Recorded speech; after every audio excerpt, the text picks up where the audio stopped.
அப்போஸ்தலனாகிய யோவான் எழுதின முதலாம் நிருபம் அதிகாரம் 3. நாம் தேவனுடைய பிள்ளைகள் என்று அழைக்கப்படுவதினாலே பிதாவானவர் நமக்கு பாராட்டின அன்பு எவ்வளவு பெரிதென்று பாருங்கள். உலகம் அவரை அறியாதபடியினாலே நம்மையும் அறியவில்லை. பிரியமானவர்களே, இப்பொழுது தேவனுடைய பிள்ளைகளாயிருக்கிறோம். இனி எவ்விதமாய் இருப்போம் என்று இன்னும் வெளிப்படவில்லை.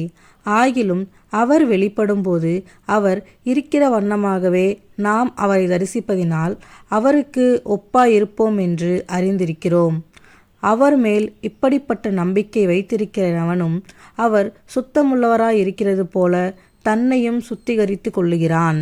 பாவம் செய்கிற எவனும் நியாயப்பிரமாணத்தை மீறுகிறான். நியாயப்பிரமாணத்தை மீறுகிறதே பாவம். அவர் நம்முடைய பாவங்களை சுமந்து தீர்க்க வெளிப்பட்டார் என்று அறிவீர்கள். அவரிடத்தில் பாவம் இல்லை. அவரில் நிலைத்திருக்கிற எவனும் பாவம் செய்கிறதில்லை. பாவம் செய்கிற எவனும் அவரை காணவும் இல்லை, அவரை அறியவும் இல்லை. பிள்ளைகளே, நீங்கள் ஒருவராலும் வஞ்சிக்கப்படாதிருங்கள்.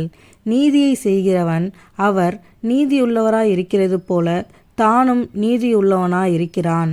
பாவம் செய்கிறவன் பிசாசினால் உண்டாகிறான்.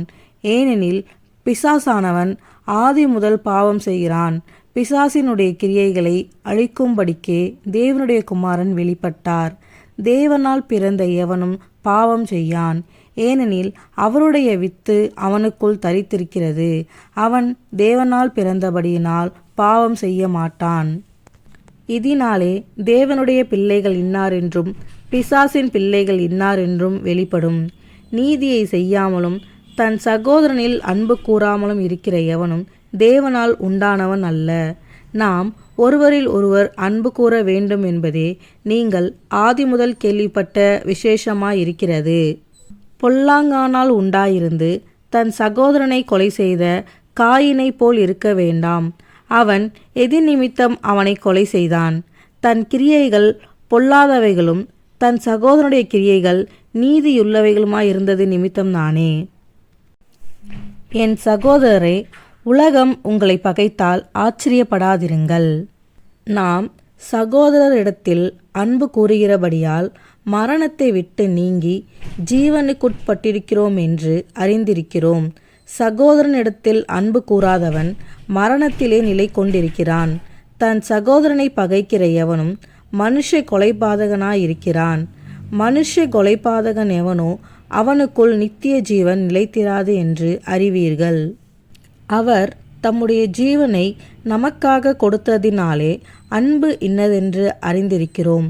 நாமும் சகோதரருக்காக ஜீவனை கொடுக்க கடனாளிகளாயிருக்கிறோம்.